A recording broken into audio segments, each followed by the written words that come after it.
Por isso que Jesus disse: fica longe da doutrina dos fariseus. E a doutrina dos fariseus está aí fora, engordando as pessoas e não nutrindo. Engordando as pessoas, engordando a igreja, engordando os povos, mas não nutrindo os povos.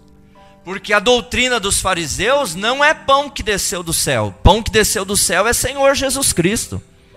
Amém? A doutrina dos fariseus engorda. O pão, o fermento, o que faz na massa? Ele leveda toda a massa, não é? Incha a massa. Então a doutrina farisaica, que hoje está atuando aí de uma forma forte nas igrejas, até mesmo podemos dizer no meio do povo da mensagem, está engordando as pessoas, mas não nutrindo as pessoas com o pão da vida. É isso que precisamos analisar, entender. Por que nós comemos no dia da ceia o pão asmo? É porque ele não tem mistura de sal, ele não tem mistura do fermento.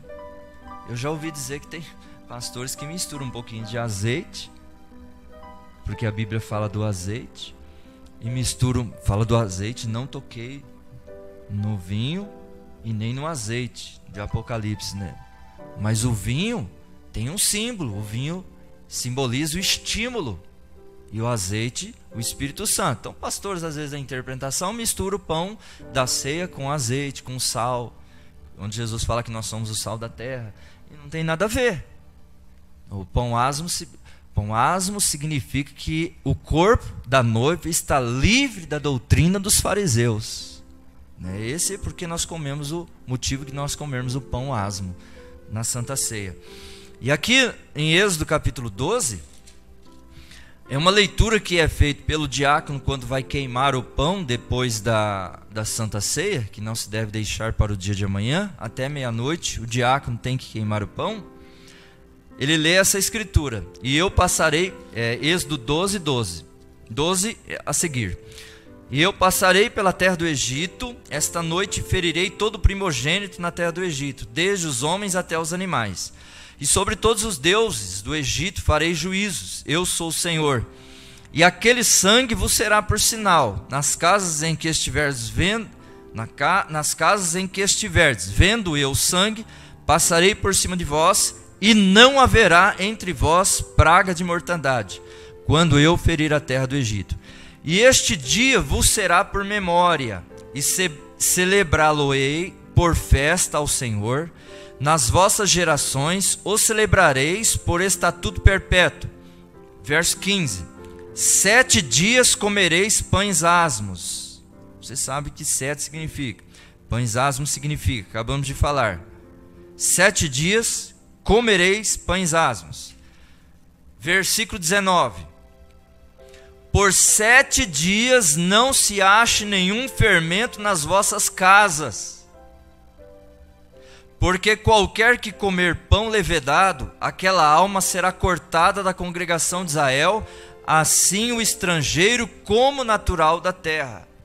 Você sabe que 7 Espíritos do Senhor, 7 eras da igreja, e em cada era haveria um povo que não seria contaminado com a doutrina dos fariseus. Isso é o Senhor cuidando do seu povo, irmão. Vamos dizer glória a Deus, irmãos? Vamos lá. Glória a Deus por isso. Isso fala de você.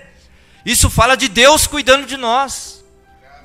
A noiva não seria contaminada com a doutrina dos fariseus. Isso é o Senhor cuidando de nós. Aleluia. É por isso que não deve ter no nosso meio fermento dos fariseus, doutrina dos fariseus. Quando isso chegar no seu ouvido, expulsa imediatamente. O profeta chega a dizer: expulse-o imediatamente, porque isso é o diabo. Por isso que a gente até estimula a igreja: não ouça, não pare para ouvir, como Eva parou para ouvir a serpente. Não pare para ouvir, porque é um espírito sorrateiro. Parou um pouquinho para ouvir, daqui a pouquinho você deixa de crer nesse ponto, naquele ponto, daqui a pouco você deixa de crer em toda a mensagem. Deixou de crer em toda a mensagem, deixa de crer na Bíblia, porque a mensagem é o cumprimento da Bíblia. Muitos estão dizendo: não creio mais na mensagem. o irmão Branham mentiu, não creio que ele é o mensageiro da era, eu vou ficar com a palavra. Mas a palavra está em pleno cumprimento em seus mensageiros, porque é Deus cuidando da noiva, irmão. É Deus cuidando da noiva. Qual que é a forma que nós estaríamos livres do fermento dos fariseus? É que Deus enviaria um mensageiro pregando uma mensagem, cuidando da noiva. A palavra se cumpre, as escrituras se cumprem.